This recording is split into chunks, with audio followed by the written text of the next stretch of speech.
Quality is just table stakes. Listen to this episode, find out what I'm talking about. Welcome to another episode of the Wedding Business Solutions Podcast. I'm your host, Alan Berg. I'm a speaker, author, sales trainer, website reviewer, and I help businesses like yours sell more, profit more, and have more fun doing it. Enjoy this episode. Hi, it's Alan Berg. Welcome back to another episode of the Wedding Business Solutions Podcast. I heard that phrase in an audiobook I was listening to recently, Unreasonable Hospitality by Will Guidara. I might have mentioned this in another one of my episodes, and there's a resources page on my website with any of the books that I tend to mention on these. Just go to alanberg.com, look for the resources page, and find the tab with books, and you have links right to Amazon where you can find them, and a lot of other books that I like as well. But I digress here.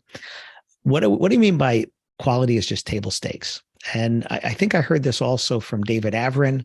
I was listening to one of his books, so I apologize if I confused the two books, or maybe it was in both of them there. I know that David definitely said it in his books. That's David Averin, Avrin.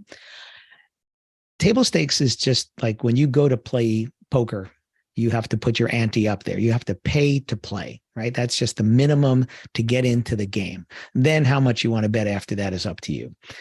It's the same thing with quality. Too many people like to say that what differentiates them from someone else is the quality of their work. But doing good work is a minimum requirement. It's not something that differentiates you. It's not something that's going to set you apart from someone else, because there are a lot of people out there that do really good work. As a matter of fact, what got a lot of people into the wedding and events industry is the fact that you did good work and then you fell into being in business because of that good work that you do. So saying that what differentiates you and someone else is quality is, I think, just, well, it's misleading. It's also false, because how do you know? I said this in another episode. How do you know that what you do is actually better than somebody else? Two people will never do the same service for the same wedding or event ever, because that wedding or event is going to happen one time. There's only going to be one fill in the blank, one venue, one caterer, one photographer, one videographer, one florist, one invitation person, one person that provides the fashion, one person that provides the music, right? There's not going to be this parallel universe where two events of the exact same client are going on at the exact same time and everything's the same except you and somebody else that does what you do.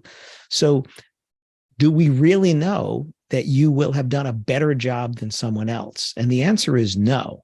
We'll never actually know that. We might know historically that what you've done could set you up for doing a better job.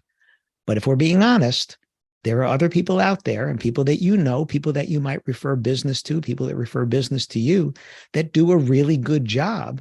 And that if that person or that company did that instead of you, the customer would get a really good outcome. It would be different, but it would be a really good outcome. So quality is something that you don't want to be standing on and saying, well, that's why we're different, because you have to do good work. You have to do quality work there. That's the minimum requirement for getting in there. So what really are the differentiators? I saw an Instagram post from Kaylee Weiss recently where she talked about not using the word luxury for the same reason, because luxury is an overused phrase these days. She said there's luxury toilet paper. So do you want to be compared with luxury toilet paper because you're a luxury brand? Or is there something else you can stand on that really makes you different?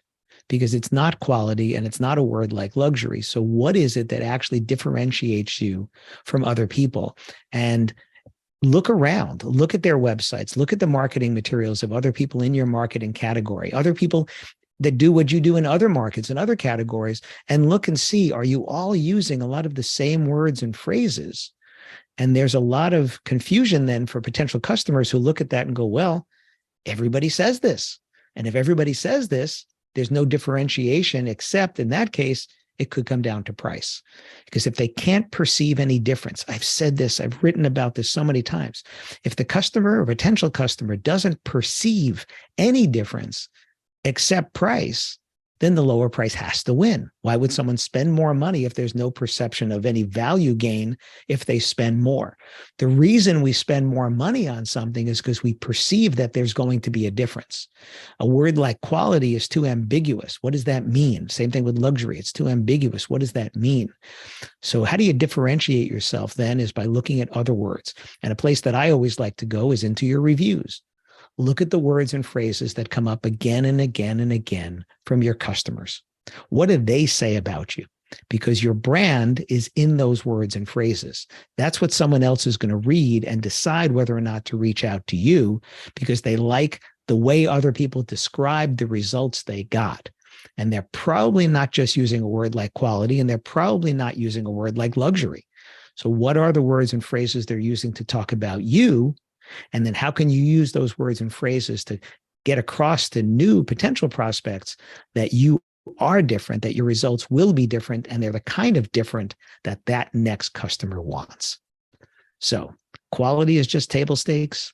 Luxury is a throwaway word. What are you going to use to differentiate yourself that other people aren't using so that you really do look different? Thanks for listening. Thanks for listening to this episode of the Wedding Business Solutions podcast. If you liked it, please subscribe to this channel and post a review on your chosen platform, Apple Podcasts or whichever one. If you have any questions about anything in this episode or any of my episodes, email me directly at alan@weddingbusinesssolutions.com or visit my website, alanberg.com, alanberg.com. If you have any suggestions for future topics or guests that you'd like to see, please again, email me or visit my website. Thanks for listening.